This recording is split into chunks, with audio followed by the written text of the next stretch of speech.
Who is the one player that the Pittsburgh Steelers could not have done without in building their 1970s dynasty? It's running back Franco Harris.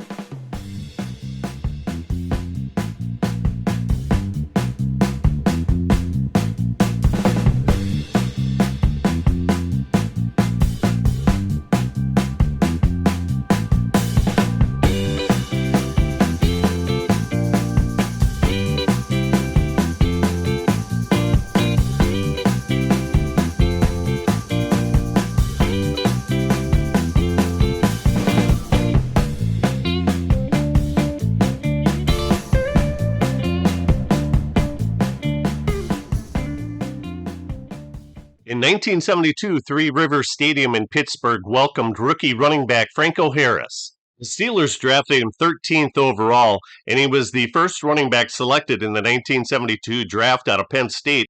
Backfield mate Lydell Mitchell was the better performer as he rushed for 1,567 yards and scored 29 touchdowns as a senior. The Steelers head coach Chuck Noll preferred drafting running back Robert Newhouse out of Houston, who had a monster senior season by rushing for 1,757 yards, the most in the nation. But the Steelers' owner's sons, Art Jr. and Dan, overrided his preference, and the Steelers selected Franco. Even though Franco received a 3-year, $150,000 contract, he rode the bus and even hitchhiked to the Steelers' practices instead of spending money on a new car.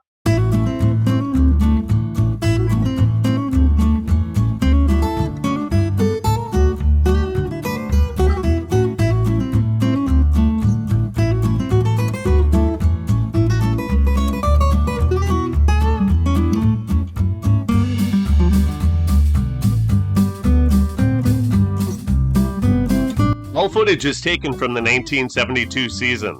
Franco started out slowly as he only gained 79 rushing yards in his first 4 games. In Week 5, he bobbled this handoff, but ran for 115 yards. His 7 100 rushing yard games led the NFL, and his 5.6 yards per carry was the highest in the NFL for a running back.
A Pittsburgh baker named Tony Stagno and his buddy Al Vento decided that the Steelers needed a hero, and that hero was going to be Franco Harris, since they were Italian and Franco was part Italian. They started a fan club called Franco's Italian Army, and the members wore khaki-colored helmet liners and waved tri-colored Italian flags. They saluted Harris by eating cheese, drinking wine, and cheering him on at home games and some road contests. During the week leading up to the last game of the regular season against San Diego, Tony Stagno, along with practiced excused Franco Harris, inducted none other than Frank Sinatra into the Army as a brigadier general.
Franco rushed for 100-plus yards in 6 straight games and was only the second runner to turn the trick. Jim Brown was the other. Chuck Noll said, "What can I say about him? He amazed me every week. He's a more complete player than Jimmy Brown." Noll should know. He blocked for Jim Brown in 1958 and 1959 when he rushed for a total of 2,856 yards. Franco's 1,055 rushing yards fell exactly 50 yards short of the rookie record that was set 1 year earlier by the Packers' John Brockington. In Super Bowl IX, he set a rushing record with 158 yards on 34 carries. In Super Bowl X, he had 108 total yards on 28 touches. He totaled 90 yards on 21 touches in Super Bowl XIII and 112 yards on 23 touches in Super Bowl XIV. He scored 4 Super Bowl touchdowns and was the most instrumental Steelers player in their 4 Super Bowl wins. Look what happened when Franco couldn't play in the 1976 AFC Championship game due to injury.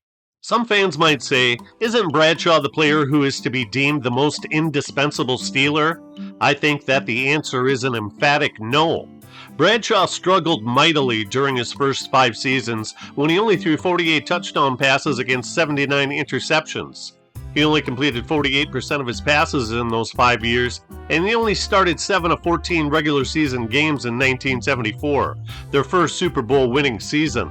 And he only started 8 games in 1976, yet the Steelers went to the AFC Championship game. The Steelers lost 4 regular season games in 1976, and Bradshaw started in all of them.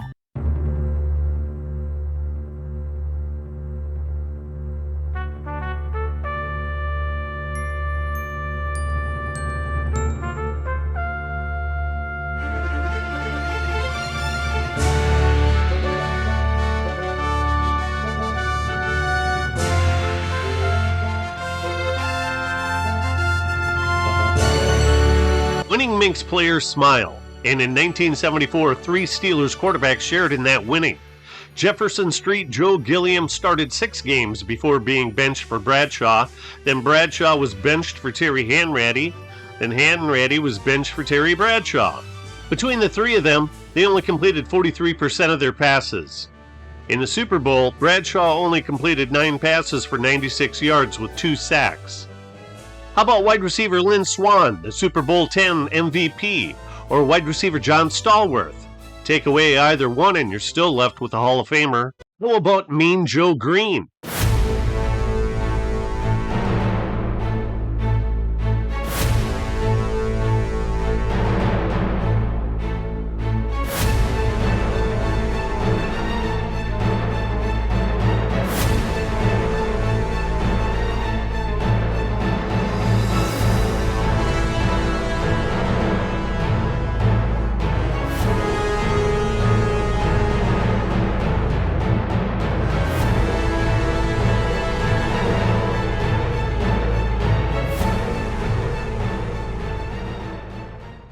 Joe missed 5 starts in 1975, yet the Steelers gave up the second fewest points in the NFL, and they won the Super Bowl. The Steelers had a menacing defensive line that was nicknamed the Steel Curtain. Take away Joe, and they were still a well-oiled machine. What about Jack Lambert? Well, he had the good fortune of playing behind the superior defensive line that took a lot of pressure off the middle linebacker position. While awesome, he wasn't indispensable. The same thing can be said of cornerback Mel Blount.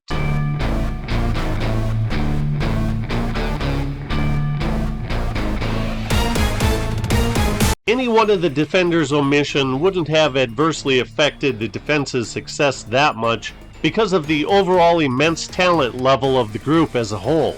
On the June 16, 2025 Tony McGee Pro Football Plus show, Joe Green stated that in 1972 we got Franco, and things started to change.